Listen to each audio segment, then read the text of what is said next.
ఏమన్నారు? ఏం లేదు సార్, ఆయన అంటే ఆయన ఏంటంటే ఒక చిన్న హ్యాపీ అంటే ఆఫ్ కోర్స్ ప్రౌడ్ ఫీలింగ్ ఉంటుంది ఆయన ఉన్న ఇండస్ట్రీలో. ఆయన ఏం లేదు సార్, మా డాడీ చాలా లిటరలీ ఒక డైలీ వేజ్ వర్కర్ స్టేజ్ నుంచి స్టార్ట్ అయ్యాడు ఆయన ఇండస్ట్రీలో. ఆయన ఎదగలిగింది ప్రసాద్ ల్యాబ్లో అవుట్డోర్ యూనిట్ మేనేజర్ వరకు ఎదగలిగారు ఇండస్ట్రీలో నిలదొక్కుని, ఒక 3 పిల్లల్ని పెంచుకుంటూ. ఇండస్ట్రీ మారినప్పుడు అక్కడ చెన్నై నుంచి హైదరాబాద్ రావడం, సో కోటి రామకృష్ణ గారి దగ్గర అంతా పని మీకు తెలుసు కదా. సో అలాంటి ఒక ఇండస్ట్రీలో నేను సడన్గా ఒక సక్సెస్ఫుల్ డైరెక్టర్ అయినప్పుడు ఖచ్చితంగా ఆయనకు ఒక చిన్న Cloud9 ఫీలింగ్ అయితే ఉంటుంది. కానీ ఎక్కువ ఎక్స్ప్రెస్ చేయరు నాతో, ఎక్కువ ఎక్స్ప్రెస్ ఎవరి దగ్గర పెట్టుకొని పని చేయి, అర్థమైందా, ఇలాంటివే ఉంటాయి ఎక్కువ. నా ఫాదర్స్తో అంతకంటే ఉంటుంది. మెయిన్లీ అట్లా జాగ్రత్తలు చెప్తా ఉంటారు, సెట్కి టైంకి వెళ్ళు, టైంకి బ్రేక్ ఇచ్చేయి, టెక్నీషియన్స్ అందరినీ రెస్పెక్ట్గా మాట్లాడు, ఇలాంటివి ఎక్కువ ఇన్స్ట్రక్షన్స్ వస్తూ ఉంటాయి. కానీ నా సక్సెస్ ఆయన 2 సార్లు కూడా ఆయన ఫ్రెండ్స్తో సెలబ్రేట్ చేసుకున్నారు, కానీ నాకు ఎక్స్ప్రెస్ చేయరు పెద్దగా.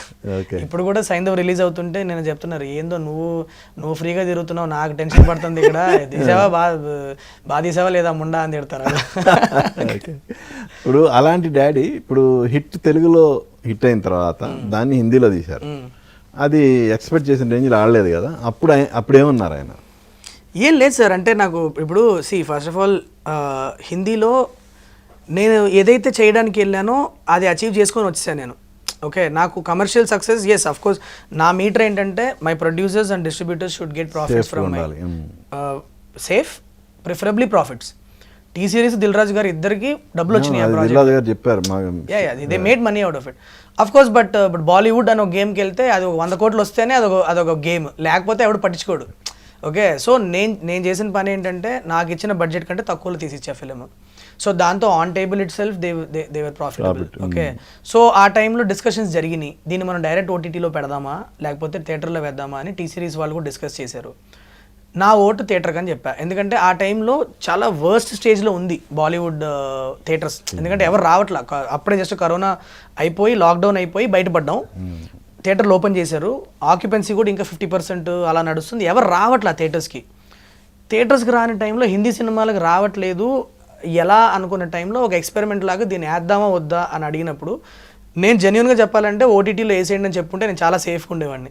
బట్ ఐ సెడ్ ఎవరో ఒకళ్ళు రిస్క్ తీసుకొని ఒక ప్రోడక్ట్ థియేటర్లో వేస్తే అసలు జనాలు వస్తున్నారా లేదా అన్నది తెలుస్తుంది, will know at least what it is. And I didn't have a big star. Raj Kumar రావుకి ఆయనకున్న నీష్ ఫాలోయింగ్ ఉంది, కానీ ఆయన ఒక మాస్ స్టార్ అయితే కాదు ఆయన అక్కడ. Okay, but still we said let's go for theatrical release, because పోయేదేముంది, ఎలాగూ మీరు సేఫ్లో ఉన్నారు, ప్రాఫిట్స్ వచ్చేసినాయి, డిస్ట్రిబ్యూటర్లకు అమ్మకుండా ఓన్ రిలీజ్ చేసుకుంటామని చెప్తున్నారు. సో ఇప్పుడు పోయేది ఏముంది ఇందులో, చూడండి అన్నాం, వేసారు.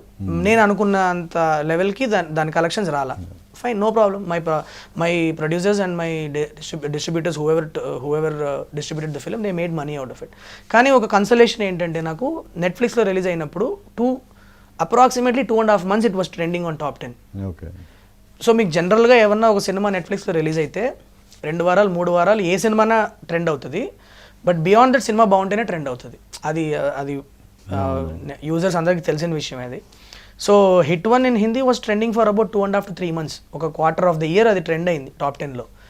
సో కంటెంట్ రెజనేట్ అయింది అని అయితే నమ్ముతున్నా. So I never looked at it as a failure sir. నేను అంటే ఇప్పుడు మా ఫాదర్ వచ్చి ఏం పర్లేదు నాన్న, నువ్వు పర్లేదు మళ్ళీ నిలదొక్కో అని చెప్పేంత టైం కూడా దొరకలే నాకు, ఎందుకంటే ఇమీడియట్గా హిట్ రిలీజ్ అయింది అక్కడ అయింది, ఇక్కడికి వచ్చా రిలీజ్ చేసాను, ఇది బ్లాక్ బస్టర్ అయిపోయింది. సో అక్కడ కూర్చొని మనం ఫీల్ అయ్యి అరే మరి దీనికి డబ్బులు ఎక్కువ వచ్చి ఉంటే బాగుండేది అని ఫీల్ అయ్యేంత టైం కూడా నాకు లేదు ఆ టైంలో. యా.